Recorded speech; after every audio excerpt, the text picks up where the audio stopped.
Few years ago, a corporate engineer looked at his office and realized something terrifying. He had done everything right, got a good career, stable paychecks, promotions. But the closer he got to the top, well, the more he felt trapped. So he started studying something most people never looked at. That was franchises. Not fast food counters, but businesses that were designed to create time freedom. And that engineer's name was Greg Mohr. Today, he's known as the Franchise Maven, a consultant who helps people avoid six-figure mistakes and find franchise businesses that actually fit their lives. But here's the twist. The internet keeps selling franchises as passive income, but Greg says that's a myth. Because the real question isn't, can I buy this franchise? It's, am I built to run one without hating my life? Today, we're unpacking the real world of semi-passive franchise ownership. What freedom actually looks like, how to pick the right model, and why the right manager might be the most important investment you ever make. This is episode 174 of The Fi Guys with the Franchise Maven, Greg Mohr. Let's get into it. So you've been in charge of Franchise Maven for a while now. What do you think the biggest thing that most people that hear your message, they get wrong about franchising right out of the gate? That they have to do it full time and that it's very expensive. Tell me more about that. Yeah, most people think when I get the calls from folks, and after they've heard me on a podcast and they say, I didn't realize that franchising could be semi-absentee. It doesn't have to be full-time. I didn't realize that it doesn't necessarily cost a whole lot of money, depending on your version of a whole lot of money, of course. So most people, Chris, what they think about when they think about franchising is the things that they see every day, like the McDonald's, like the Chick-fil-A, and they're thinking they have to step into it full-time. It's probably going to be upwards of $1 million to invest. And it's not like that at all. There's many different franchises out there in many different industries. Just about almost any industry you can think of, Chris, there's a franchise out there for it. So the brick and mortar ones, yeah, brick and mortar franchises are going to be a little bit of money. On that, a little bit of money meaning 300 on up to $1 million or more. Correct. Just depending on how big the build out is and what kind of space that you need for your franchise. You generally get a 7A loan for it, put down about 20%. So it could be kind of costly depending on how much money you have to invest. Whereas if you're looking on the other end of the spectrum of the service industry franchises, they're roughly right around $150,000, give or take, for a total investment on those. Generally, what you're looking at there is a small office because you're going to have a few people that you're going to be working with. And your clients are not necessarily just going to be driving by and seeing you for a service industry. They're not going to know you exist until they need you. And that's where a good franchise system comes in, Chris, and really drives people to you when that need arises. So the brick and mortar franchises, it's all about visibility. It's all about, the A+ real estate locations, a little bit of marketing in your area, putting some ads in the local newspaper or social media things, but it's really about visibility and people seeing you as they drive by, whereas a service industry, it's not. So they drive people to you, you go out and visit with your clients generally rather than your clients coming in to see you. Again, $150,000 if you work from home or you can go out and visit with your clients, it might be a little bit less than that. If you need a little bit more equipment like HVAC, plumbing, electrical, it may be a little bit more than that, but it's right around that area. And you don't have to do them. You don't have to quit your job to do these. There's quite a few that we call manager run that people refer to as semi-absentee or semi-passive. But you're still looking at 10 to 15 hours a week, maybe a little bit more than that when you first get started. So there's nothing in the way of franchising, Chris, that's completely passive. You don't buy a passive income stream, you build it, and you build it. One of the ways to build that is through franchising. So it will take a little bit of work. It is your money that you're investing after all. So you want to keep a good eye on that. Hire a good manager right away if you're good at that sort of thing. If you've ran teams before, you know people in your area that can be a manager for you, it's going to be a whole lot easier and a whole lot less hours than if you're kind of new at it and you don't know where to go. Franchise is going to help you for the most part. The franchisers are going to help you find people to run the business because they've done it all before, so they know where to look and what to ask. But you are going to be hiring them, are going to be your people, so it will require probably a little bit more work up front.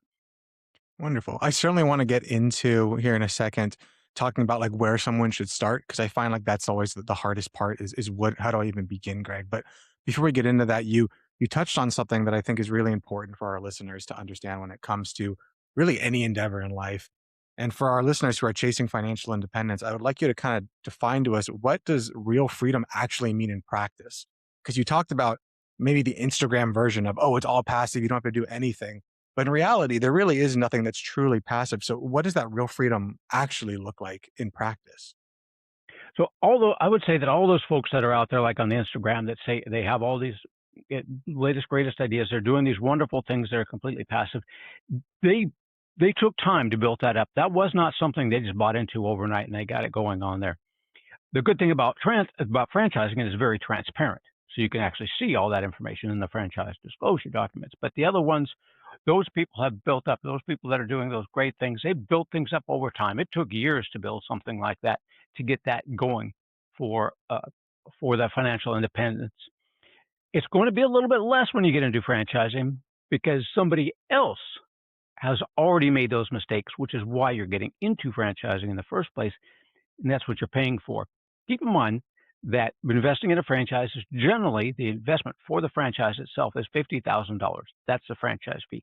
Everything else that you invest to get that business up and going, you would have had to had invested anyway if you were to do it yourself. So that extra 50,000 is all those mistakes somebody's already made in the past, and they know not what to do, and now they know what to do on that. So all those other folks that are selling things on Instagram, they've done it all and they've made mistakes before, and they're going to show you this is what I did, but they don't necessarily show you the 7, 8, 5 years, whatever it took to get to where they are in the first place with that huge assortment of people that they have in their list. So all these things take time. Franchising is just a little bit less time. It's a good thing to compare. I mean, if you want to go out there and do it yourself, franchisor did it themselves. That's how they got started, and they made all the mistakes. But you're really trying to get to that freedom, and what we're looking for in freedom there is time freedom, what most people want. It's not always, and it's not necessarily the numbers or the amount of money that they can make, that people can make per franchise, per territory. It's more what kind of time freedom can I get to on that, and that's where I think of freedom, and where a lot of my people think of freedom is looking down the road. All right, I'm gonna have to put some extra time in now, but how does that look 5, 10 years from now? Now, 5, 10 years later, you can start, or hopefully sooner than that, if you really put some effort into that franchise, which you can. You're at that point where you can do what you want, when you want, and have the money to do it. And that's why we all strive to be entrepreneurs, is so we can get to that point where we're not having to drive to the office and be there from 9 to 5 or 7 to 5 or whatever that is. We got time where we can, do the things we want to with the family, with the kids, with friends, and then you let that business run by itself. And I would say a lot of my folks really get to that point 2 to 3 years after they built up their franchise systems. I've had quite a few people come back to me that enjoyed running businesses, and they said, "This business is running great. I got it running on autopilot. Let's give me another one. Let's go find another one that I can build up." And you build up a little empire that way. If you want more money from a franchise, and you're looking at that franchise and saying, "This one territory is going to give me, let's say, $100,000 in profit, but I need more than that." Well, buy another territory. It doesn't cost, for a service industry, it doesn't cost that much more to invest in another territory because you've got one office supplying all those other territories. So you can pick up a large area. Now with a brick and mortar, it's going to be a little bit more when you're doing that, because now you have that whole build out for each one that you can do, but you're bringing in that extra money. And that's what you're looking for, is, building that small empire, having somebody else run it, and then you kick back. You've got the time to do what you want. You just manage the manager. Interesting. So I'd love to get more tactical on this, because I find what most people do is they're like, all right, Greg, this sounds really good to me. But without even having the place to start, it's going to stay in dreamland. So I'd love to be a little tactical, because I think when most people think of franchising, they're going to think of, I don't know, a 7-Eleven, a Chick-fil-A, a McDonald's. But you're saying that there's substantially more than that. So how do people even begin to find ideas that they can't even begin to conceive of franchises, and start to find those for themselves? And where do they even begin once they do find that? That's the toughest part out there, Chris, is there's not like when you go to realtor.com, you can go in your area and you've got the whole list of properties that are right there. There's actually no place that you can go to that has a whole list of franchises uh, that you can choose from out there. And then it's a matter of, not only we don't have a whole list of franchises that are out there, but then you have to figure out, what's available in my territory, what's available in my price range, what's the cultural like. So there's a lot of different things. So no one place to go to except perhaps me. Now, I realize there are other consultants out there as well. That's fine. If you need to go out there and interview a few of them, do that. But that's what we're here for. We work for free. We work for you, but the franchisors pay us a referral fee. So the only, there's one other good way you can get started. If you go to IFA, the International Franchise Association, they don't have a list of all the franchises, so there's still not a list out there, but it's really a good place to start to get some information on franchising itself. If you're just looking to get some information, there's many different books out there that you can get on franchising. I've got a book out there that you can get and look through. But there's quite a few different books on franchising. If you're not quite ready to, pick up the phone and give me a call, there are a few books. My books, I like my book because, of course, I wrote it. But Real Freedom, and that's what we talk about there. That's a good place to start to get you a good idea of not only myself, but it breaks down what you need to do to look into a franchise. But your original question was, where do I get started on that? I would just say, if you go to the IFA, the International Franchise Association, and get yourself familiar with that to begin with, that's probably the best place to start. They'll have a lot of good papers and information on it. Okay. So I think when reading into you, it looks like you've guided over 260 plus entrepreneurs, helped them open over 500 plus territories. For you, what was the first oh, wow, this actually works in terms of franchising? Let's go back to your history. Well, of course, when I first got started, it was I was 16 years old, and I had to get a job somewhere, and it just so happened to be Taco Bell. I think I knew the managers, or the managers were hiring, or both. And it ended up that I was working for a master franchiser for Taco Bell named Kathy, and she owned 50 Taco Bells throughout the Sacramento, California area. And I really loved it because I helped her build up her teams, and it was great because I can go in any franchise restaurant that she had all over Sacramento, Woodland, Davis, everywhere. And it was the same process, same procedure, same exact thing that you do. And as a kid, and especially as when I turned 18, started managing her restaurants, it was like, wow, this is great. I don't know what a franchise is. Never heard of a franchise before in my life, and don't know anything about it. But this system that they have is just absolutely wonderful. So then I spent 30 years in corporate world, 15 as a restaurant manager, 15 as a microelectronic circuit engineer. But I got out of that, and I had a franchise consultant help me find a franchise. And that was when it really dawned on me just how wonderful the world of franchising really was. Because I got into a Schooley Mitchell franchise, and Dennis Schooley, who runs that, he really set the stage for what franchising was all about. I mean, I didn't know anything about, telecommunications. It sounded wonderful. It sounded interesting. But his training and his support and his help and the team that he had to help me was just made it simple, made it easy. Here's what you do. Here's the process. Here's 100 different people that you can talk to start getting referrals from. Get in front of these types of people, give a presentation on what we do here, do this and that. And I never had to wonder. I never had to guess, Chris, what do I do next? Because Dennis was right there with this is what you do. And, this is what you say to people. They're going to come back and say no. And when they say no, this is what we do. Show them how we help them. So how we help them with their telecommunications needs, how they improve service, reduce their bills. He had everything. So I think Dennis was really one of the people that really set the stage, Dennis and Kathy, for what franchising was all about. Do you feel nowadays, Greg, looking back on your past, that without those mentors, those coaches, that you would be where you are? Or do you feel that that really is required in this industry to have somebody to look up to help you when you fall down and to give you those tips and tricks rather than just trying to figure it out on your own? You really have to, Chris, because one thing I didn't mention while I was in the engineering world, a friend of mine, another engineer and myself, we bought a dry cleaners and we bought some storage units that we were running as we were engineers. Now, storage units are pretty darn easy. They're not too much there. I mean, you rent somebody the key to the storage unit and you're good to go. The dry cleaner, we didn't have anybody to talk to. We didn't know what to do. So we were always scrambling and wondering and trying to work together to figure out how to run the system. If something broke, who do we call? Where do we dump the chemicals? Where do we get new ones? That was a nightmare on that. I was glad when we got out of that and I sold my half to him. He was fine with it. Some people are want to figure it out themselves. So through entrepreneurs, go do that. But having those mentors and having those people to support you and really guide you through that process is absolutely essential. And that's one of the things if you want to become and get into a franchisee and you want to get into the franchising world, being able to be mentored and having good communication skills is absolutely essential. Mentors, if you can get a mentor, whatever kind it is, get one. They'll really propel your career and whatever you're doing.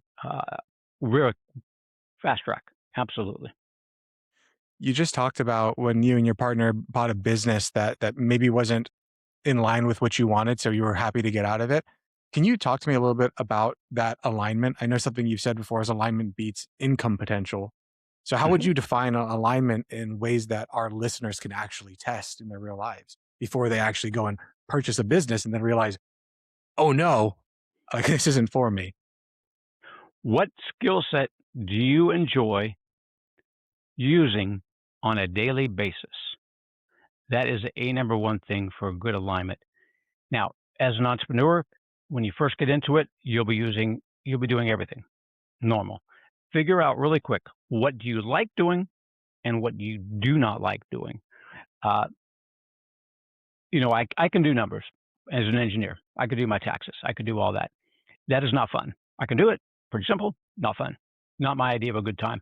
That's not your idea of a good time. You hire a tax person. Keeping up with all the codes. So when I was doing and we were both doing the dry cleaners, one of my skill sets was not going out and really trying to drum up business with the different industries that had or that needed laundry service on that. I could do it, but it wasn't the things that I really enjoyed on that. Um, so I learned more about it as I went on, and especially when I had my mentor with Dennis, because when I was going out as a dry cleaners and trying to drum up business for all these folks, I didn't know what to say. I didn't know how to say it to them. I didn't know how to present to them. I just, we've got a dry cleaning service. You need your dry cleaning done. No, somebody else does our dry cleaning, and we're good with that. It's like, all right, I'll see you. Out the door I was. But with Dennis, with the mentor now that you had there, I said, they keep telling me no. He goes, well, of course, they always tell you no. It's not broke. Why fix it? You got to explain to them how you're going to help them. What are you going to do that's going to benefit them, save them money? So that's not something I had as in the dry cleaners and as a mentor part. But that's also found out with Dennis when I was doing that, although he was a great person. One of the things, again, that I should have figured out is that I'm not real good at going out and doing that sort of thing, drumming up business on a regular basis, filling the pipeline with new clients. That not the type of sales that I was really thrilled with or really enjoyed. So Dennis was great as a person. He was a great mentor, but me as an individual doing those sales on a regular basis was like that, where something is not broke, so they don't want to fix it, and you've got to try and do that. That's a little bit different types of sales. That wasn't necessarily me. Whereas with my franchise business, the consulting business, people come to me and they say, I need your guidance. I need you to guide me down this road. Educate me on franchising. Tell me what it's all about. That's the kind of sales that I can do. So that's what you as an entrepreneur need to think about, is what makes you feel good on a daily basis? What skill set do you like using on a daily basis? Because you're going to be doing it every day. And if it's something you enjoy and something you like I do, then every day is the same. Every day is wonderful. It doesn't matter. I'll talk to anybody any day of the week. It doesn't matter to me because it's fun. I enjoy it. As you're talking, I kind of see the misalignments that can happen when somebody says the difference between, like, I have the skills that are required, I enjoy using them, but then I think there's a difference between I can do this and I will do this. What's your thought process there on that difference of someone who's like, yeah, I can do it, but like, how do they know if they're going to do it, if they're really actually going to enjoy it? Because so many people say, yeah, I'll suffer through it for a while, but they don't know how long that while might be, and that's what I think make many people give up before they get to that point where they want to be profitable or free or whatever word they're looking for. That's something that you're going to have to figure out, that what's inside of you. And when you go and do that with the franchising world, a good way to do it is you talk with the franchisees and find out what they do on a regular basis, and really try and picture yourself doing that. Do I see myself getting out there, going door to door, knocking on doors and selling something? Uh, if that's not something you see yourself doing, you either hire somebody else to do it for you or you move on to another business. But sometimes it is a challenge because I thought, as an engineer, I thought I could do anything. So I could do the Scully Mitchell thing and I could do sales. It's like, how difficult could that be? So sometimes you don't know right away when you're doing something like that. I didn't know. Now I had tried it with the dry cleaner, so I probably should have had some sort of clue that wasn't going to be my strong suit on that. Well, fortunately, with the Scully Mitchell thing, there was two aspects to it. One was getting the clients, and the other one was analyzing the bills. So figured out pretty quick I couldn't get clients, so I analyzed bills, and I analyzed bills for other franchisees.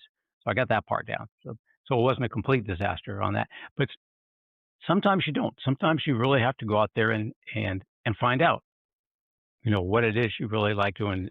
You don't want to get to that point where you're going to fail if you don't do it. I mean, you've got to realize, and you've got to be projecting the amount of incomes coming in. At some point in time, you can't do it all yourself anyway. And as an entrepreneur, you don't want to do it yourself. You want to do it as little as possible as an entrepreneur, because that's the whole idea of being an entrepreneur. So go in with the mindset that you're going to learn how to do everything. You're going to do it. But at some point, you're going to hire somebody else to do everything for you. Yeah. And you're going to be the one to step back. So as a franchise consultant, that's what I did. I just did everything to begin with, started partitioning it out. What do I dread doing every day? I tried it. It's just not working.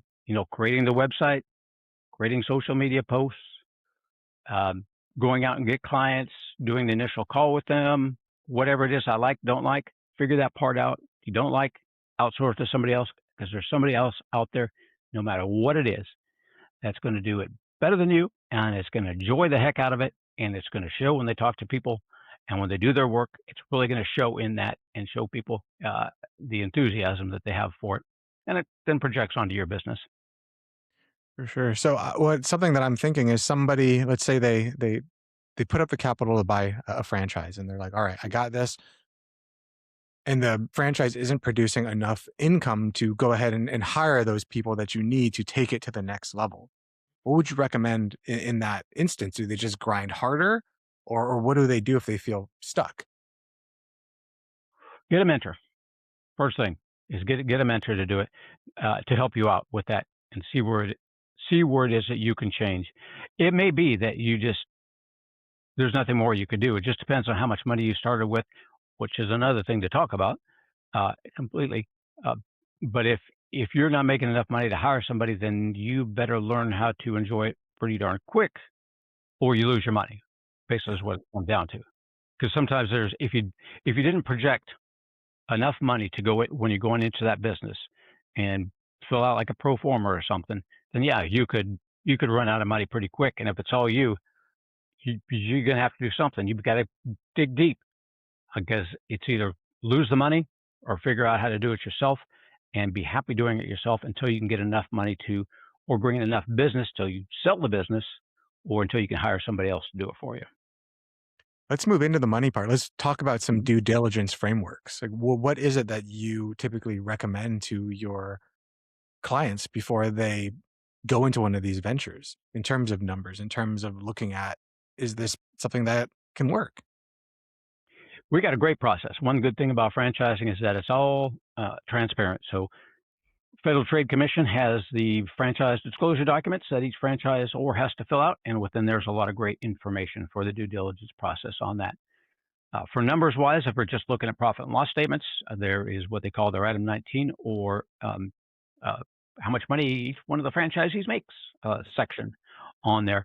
They usually don't have how much each franchisee makes, but they will break it down into quartiles, averages, and medians on that. So that's one of the good places to go to get a good kind of an overview of what the potential is per territory, per franchisee. And they're getting really good at doing that. The franchisors are breaking that down. So they'll even break it down by, this is the first year franchisee. This is franchisees that have been in business 5 years or more, 2 to 3 years. So you can get a really good view of the potential income of that franchise. And if the franchise has been around for a long time and they've got franchisees all over the place, then you get a little bit better of an average or median number on that. But what you also want to do is you also want to talk to the franchisees themselves. Then that's, oh, if we're just strictly talking numbers now, nothing else in the due diligence process. So you start off with the disclosures, financial disclosures, and item 19. There's many different places where you can go to get the franchise disclosure documents before you talk to a franchise if you want to. They will always supply them to you. They have to supply them to you. You have to have them in your hands for 2 weeks before you can invest in a franchise. All legal stuff there. But going on to the numbers, you want to follow that up with talking with the franchisees. How much do you make? How long did it take you to get there? And what we're referring to back before is what do you got to do to get it? Making certain that you're okay with doing that. Franchisees have all been in your place at one point in time, so they've all asked these questions before, so they know what you're going to ask because they asked them too. And that's when you start putting together your pro forma on that. So if you do like mine, what I did with the Scully Mitchell is like, how much is each client worth? How long did it take you to build up to 5 clients, 10 clients? So now you got a little graph going on there. Okay, so I get 20 clients after 2 years. I'm now at the break-even point of where I have expenditures going out, money coming in, and then I spent this much money on the franchise. So what year 2.5, I've now earned back all the money that I spent on the business, and now this is how many clients I'm going to need. This is how many clients that, on average or median, depending on if you're a good statistician or not, you'll need to get to that. And what do I got to do to get there?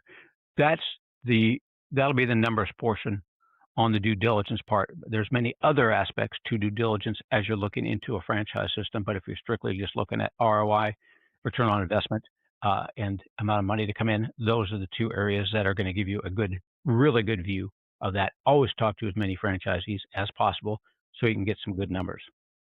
What are the other things that someone should look into in due diligence outside of the numbers? Who's running the franchise system themselves, what kind of background, what kind of experience they have in that. Do they have any bankruptcies on that?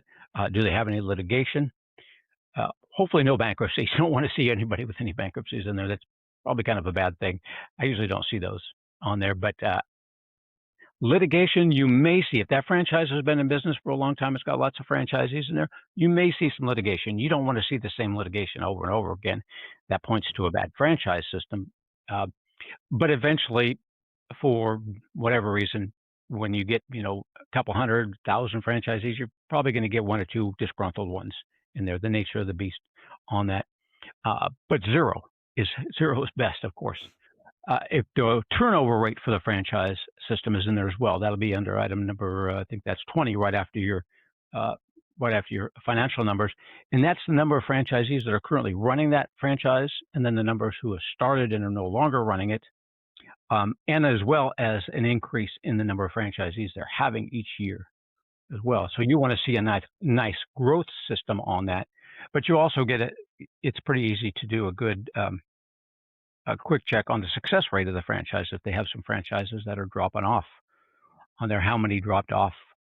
You're looking at, like 85, 90% or better success rate, and you want to see some growth year after year growth on that. It's a very good thing to look at on there. They don't always have the exact franchisees that started and are no longer running it, but they'll have the number of units that they had at the beginning of the year, and then how many left, and then how many came on.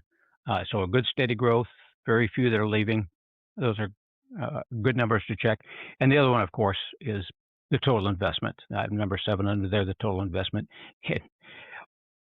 All good franchises will make certain that you have the necessary net worth to get into that franchise system itself. But you'll have a breakdown under item number 7 for the total investment of who you pay out to, when you pay it out. So you'll have a good idea. It's usually a range, because if you were to open up a franchise in my area, in the middle of nowhere, everything's going to be pretty cheap, especially if you do a brick and mortar, because land's pretty cheap. It'll fail because there's nobody here to buy anything, but that's a whole other story. Now, if you're to go into the middle of New York City, for instance, where land's a little more expensive and you're getting a brick and mortar, then that's going to be on the higher end of the spectrum. So that's why the total investment you see in there will vary, because it's by location, by city, by state, depending on how much things cost. I think something that a lot of people are worried about when it comes to franchising is that they're going to be hamstrung to not be able to run the business the way they want to because the franchisor is going to be like, no, this is the way that you have to run things. Is that generally true, or is that just complete hogwash? It's not complete hogwash because they want the integrity of the whole system to be maintained. So especially if, like McDonald's, we'll take that for example. Yeah, they want anybody that walks into that McDonald's anywhere in the world to have the exact same experience, to have the exact same flavor, exact same taste, exact same menu items for the most part. They vary a little bit by region, but for the most part, the idea is that everything's exactly the same so they know what to expect. So that part of the business is going to be, yes, strictly run, and it's going to depend on the franchise system itself as well.